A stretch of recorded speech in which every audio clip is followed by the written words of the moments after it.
tu postura. ¿Es o no un genocidio lo que está ocurriendo? ¿Estás de acuerdo con estas voces que lo llaman así? ¿Qué me dices tú con el tema de la legislación internacional? Sin estar en desacuerdo de que las atrocidades se han cometido en Rusia y de hecho sí se puede decir sin duda, de manera categórica, que se han cometido crímenes de lesa humanidad, eh, a la vez que se han cometido crímenes de guerra. Sin estar en desacuerdo de que esas atrocidades se han producido, como decía el doctor Grossman, aquí la gran pregunta, la clave para responder eso, es si estos crímenes se han producido o no con la intención de destruir, esas son las palabras clave, intención de destruir total o parcialmente a un grupo nacional, étnico o racial. Entonces, y ahí es donde hay que tratar de buscar, si bien como mencionó el doctor Grossman, hay jurisprudencia internacional que permite colegir este estado, este dolo, este actus, este mens rea, digamos, de la situación, permite colegirlo del contexto. En principio, la prueba reina sería, por ejemplo, si quien ataca, en este caso Putin, declarara abiertamente que su finalidad es esa. Lógicamente, hay declaraciones, en abril 5 salió una declaración de Medvedev, hay artículos de propaganda dentro de Rusia que mencionan esta noción de que Ucrania no es una nacionalidad real o de que como ahora todos son nazis, la única manera de desnazificar a Ucrania va a ser a través de quitarle su ucranización, también esto lo dijo un medio ruso recientemente. Entonces, todo esto ya permite colegir que tal vez se está hablando ya de un dolo que permita calificarlo como genocidio, pero digamos que para que se haga una determinación precisa, este tipo de evidencia tiene que continuar montándose para decir si se ha producido o no genocidio. Habiendo dicho eso, estamos hablando de crímenes gravísimos bajo el derecho internacional ya, con los crímenes de guerra y los crímenes de lesa humanidad, que deberían hacer que Putin pague y eventualmente sea juzgado ante la Corte Penal Internacional o a través de la justicia universal, la jurisdicción universal en algún país del mundo, ¿no? Gracias, gracias Javi. Vamos a entrar un poco, si les parece, a detallar, profesor Grossman, el tema de la intención, de la intencionalidad. El simple hecho de lo que ya mencionaba Javier, de decir que se va a desnazificar, de no reconocer a Ucrania como una nación o la nacionalidad ucraniana como tal y decir que son rusos, ¿es elemento suficiente para hablar de una intención que encaje jurídicamente en la definición de genocidio, doctor Grossman? Mire, Estamos de vuelta, continúo con mis invitados, Claudio Grossman y también Javier Elaje. Le decía a Javier que le daba la palabra, cerré el segmento anterior con el doctor Grossman. Javier, quiero preguntarte algo con tu conocimiento legal internacional. ¿Qué certezas tienes hoy de todo el cúmulo de acusaciones que hay en contra del régimen de Putin? ¿Qué certezas tienes hoy, legalmente hablando, de tantas acusaciones? Violaciones a derechos humanos, crímenes de lesa humanidad, crímenes de guerra. Ya tocábamos el tema del genocidio. ¿Qué certezas tendría hoy Javier Elaje? Las certezas en este momento son sin duda las violaciones gravísimas de derecho internacional que codificadas en el Estatuto de la Corte Penal Internacional llamadas crímenes de lesa humanidad y crímenes de guerra. Hay indicios suficientes, como dice el doctor Grossman, para investigar si también ya se está produciendo un genocidio, pero te explico por qué crímenes de lesa humanidad y crímenes de guerra ya. Porque los ataques indiscriminados contra la población civil como parte de un ataque generalizado o sistemático que generan asesinatos, torturas, violaciones, embarazos forzados, que se ha visto ya en Ucrania, que ha sido documentado tanto en Mariupol como en Bucha más recientemente, eso constituye crímenes de lesa humanidad por definición, y ahí el mens rea, el dolo que hay que tener es simplemente el conocimiento que se está produciendo dicho ataque y eso es evidente que es así.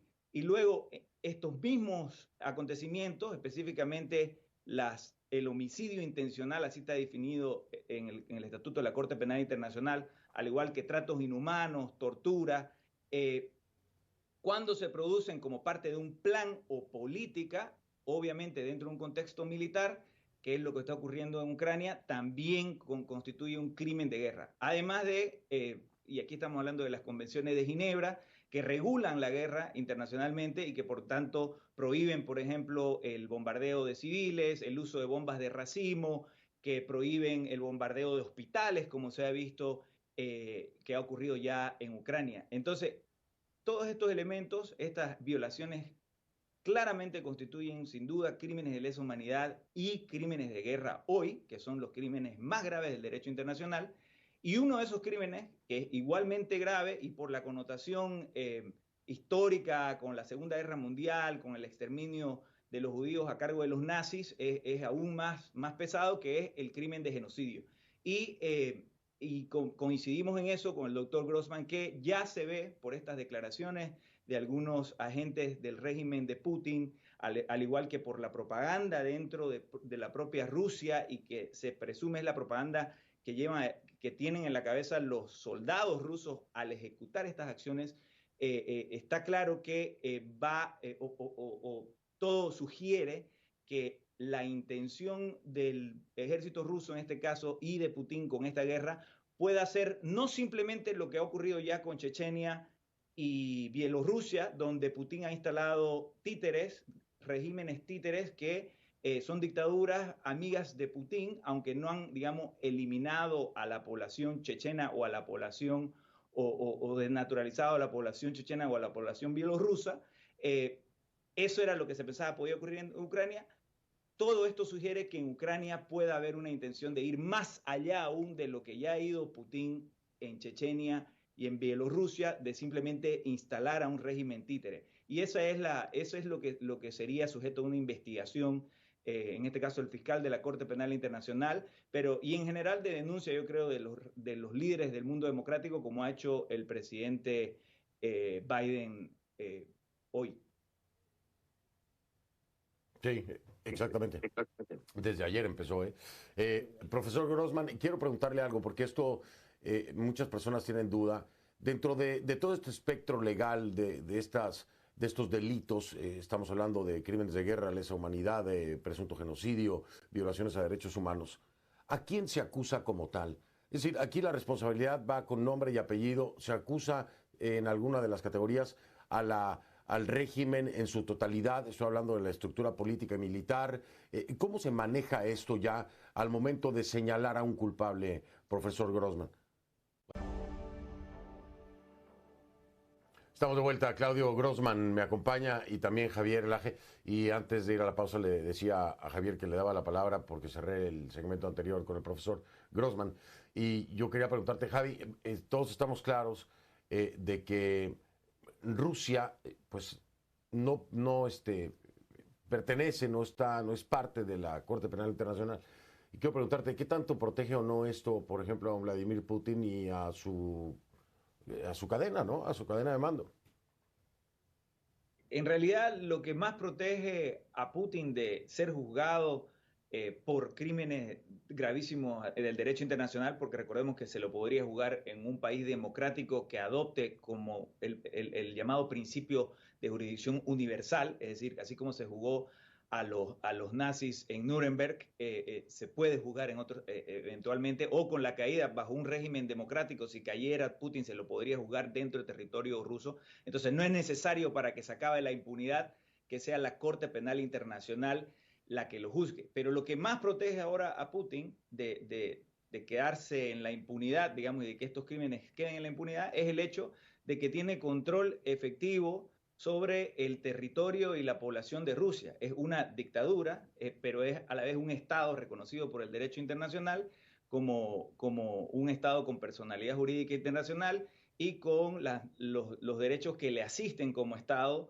y eso incluye el hecho de que no sea legal internacionalmente, digamos, invadir y destituir y derrocar, digamos, a Putin. Entonces eso es lo que más lo protege, mientras él, así como el dictador de Corea del Norte y otros dictadores notorios a nivel mundial, mientras él se mantenga en el poder en Rusia, va a ser muy difícil que se lo pueda traer a la justicia. Habiendo dicho eso, bajo los principios de jurisdicción universal y de alguna manera haciendo el paralelo que ocurrió con Pinochet, cuando en España se lo metió preso por un momento y se lo trató de juzgar.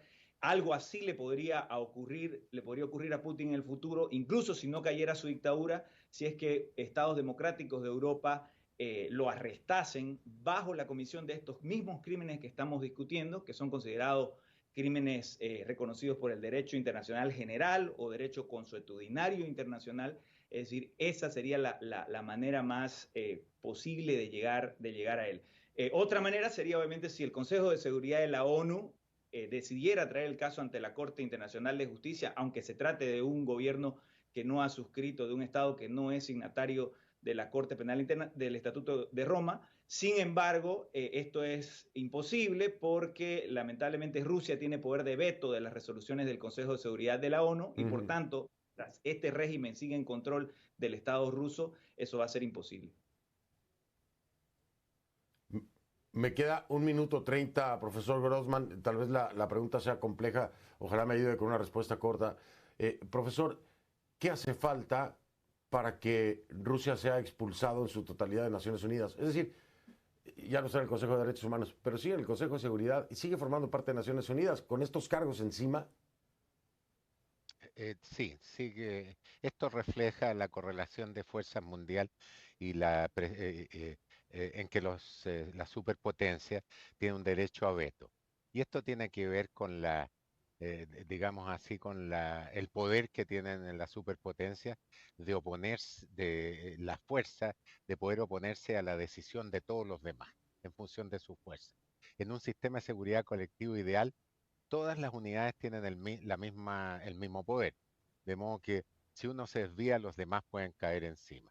Así que eso no es probable. Le voy a decir, en el derecho clásico, además, en general el presidente, primer ministro, ministro de Relaciones Exteriores, tiene inmunidad absoluta para ser juzgados por tribunales de otros países mientras tengan ese cargo.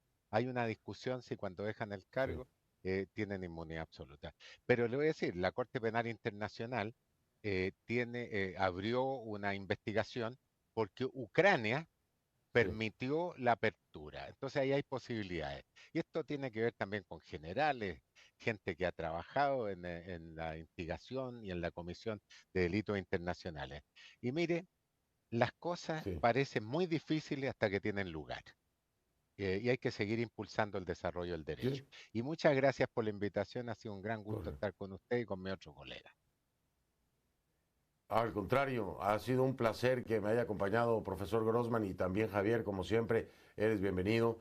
Un buen amigo, Javier, ya de muchos años en estos temas, además, siempre colaborando. Gracias a ambos caballeros, ha sido un gusto, un placer, que pasen excelente noche. Lo mismo, gracias. Hasta luego, Javier. Y gracias, Fer. Gracias, profesor. Hasta luego. Chao, chao.